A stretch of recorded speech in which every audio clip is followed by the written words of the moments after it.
Returning to the biggest news story of the day, Joe Biden's unprecedented exit from the presidential race. For more on this and what it means for both the Democrat and Republican campaigns, I'm joined now from Washington by Chief International Correspondent for The Australian, Cameron Stewart. Well, Cam, they had to blast him out in the end, didn't they? I mean, he lost the support of people like Chuck Schumer, Pelosi, Obama, all those others. So it was inevitable he had to go, but it's taken a bit of time. How's the news of Biden's departure from the race been received? Well, it's strange, Peter, because even though I think a lot of people were expecting it was going to happen, it still came as a huge shock to a lot of people across America, certainly in Washington. It was a sunny, quiet Sunday afternoon, and the bombshell tweet from the president came at about 1:45, and the whole place just went frenetic as people try to work out exactly what it means. I think people were expecting it in the next week or so because, as you say, the writing was on the for Joe Biden. At the moment, the party elders in Barack Obama, Nancy Pelosi, Chuck Schumer, etc., did coordinated media leaks to make it very public that they had told Joe he should go. That was the end of him. It was just a case of when, because clearly he could not run without the support of his own party. But it's such a seismic and historic moment that people were still stunned when it actually happened. Well, it took a while in his departure statement to endorse his vice president. He got there in the end, and now we've seen a whole raft of others who might well have been potential challengers to Harris come out and support her. Californian Governor Gavin Newsom, Pete Buttigieg, the current Transport Secretary, they're all backing her, which sort of says to me this has all been going on in the background for some time. We've not yet heard from the Obamas. We've got the Clintons, but not the Obamas. What does that tell us? I think there is a division within the Democrat Party at the moment. Obama and Nancy Pelosi appear to favour an open contest, if you like, a speed dating, rapid fire contest between candidates to ensure the best one is picked. It's very pointed that Obama did not endorse Kamala Harris, and Pelosi has been reported as thinking that they want an open contest as well. And also Chuck Schumer didn't mention Kamala Harris either. So there is a wing of the Democrat Party, a very powerful wing, that wants an open contest here. And the other half of the Democrat Party wants the party to coalesce quickly around Kamala Harris so there is no friction. They have an appearance of unity. They think that is the best way forward.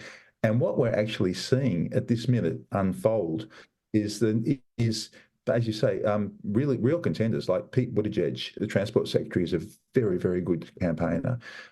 You've got Gavin Newsom, the Californian government. Now, they are two of the top three names always mentioned when it comes to candidates, and they've come and endorsed Kamala Harris, so they're not going to run against her, which doesn't leave many high-profile ones. It only leaves really Gretchen Whitmer, who is the very tough-talking Michigan governor, but she has said previously she wouldn't run against Harris.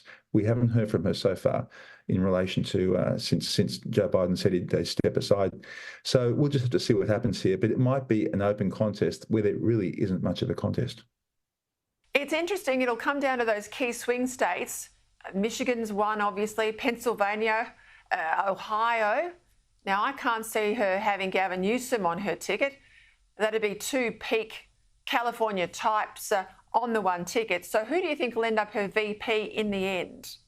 Look, it could be a range of people. She probably hasn't settled on one herself. I mean, an obvious one would be Josh Shapiro, who's the governor of Pennsylvania, a key swing state, who I know has just endorsed her.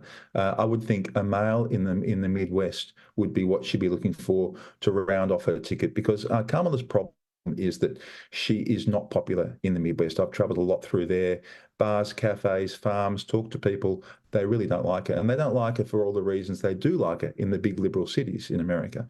You know, she's a progressive, former prosecutor from California. She's a woman of colour. All those factors that make her very popular in the big cities make her quite unpopular in the Midwest. So I think she would have to find a VP candidate, Peter, who would round her off there, because her biggest challenge would be to win those key swing states in the Midwest, Wisconsin, Michigan and Pennsylvania. That would be Kamala's big challenge as a candidate. All right, let's assume it is Harris that she gets the Democrat nomination. How does this change things for Trump? Because her record on illegal migration really plays into one of his key attacks against the administration, doesn't it?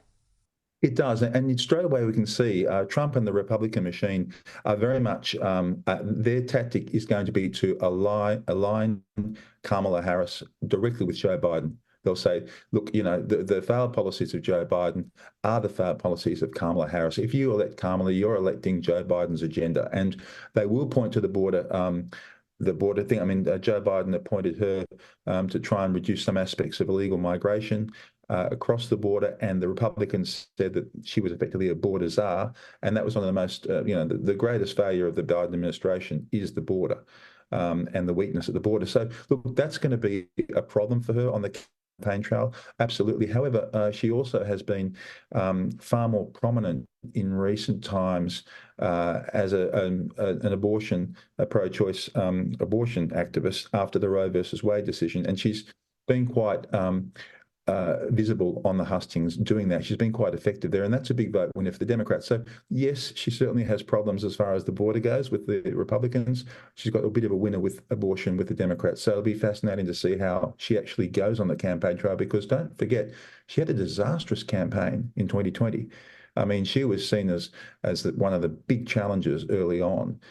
She had the name, she had the reputation, and it was a shambles. Her staff kept quitting on her. She had a very incoherent message. She wasn't a good campaigner. And so she needs to have improved a lot on that 2020 campaign to have any chance against Donald Trump. Yeah, look, you're right to point out that her lack of message clarity has been a defining feature of her time as VP.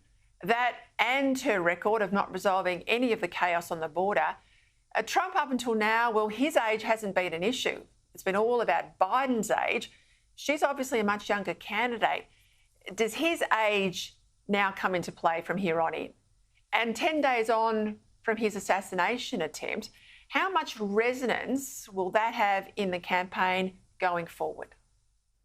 I think it'll stay, certainly for his base, it'll remain quite a motivator, such an extraordinary moment. And of course, that then supercharged the Republican convention that we just had finish a few days ago. So Trump is absolutely in the ascendant at the moment. He's as strong as he's ever been, really. And in theory, he should, he claims that he could beat Kamala Harris more easily than he could beat Joe Biden. In theory, he has a massive advantage over her. He's cashed up, he's experienced, as I say, is ascendant. At this minute, she only has 3.5 months to find a coherent message, well, to unify her own party, frankly, and then find a coherent message and get herself out there. That's a very, very big call. However, the big thing that we don't know is she is a generational change candidate, as you say.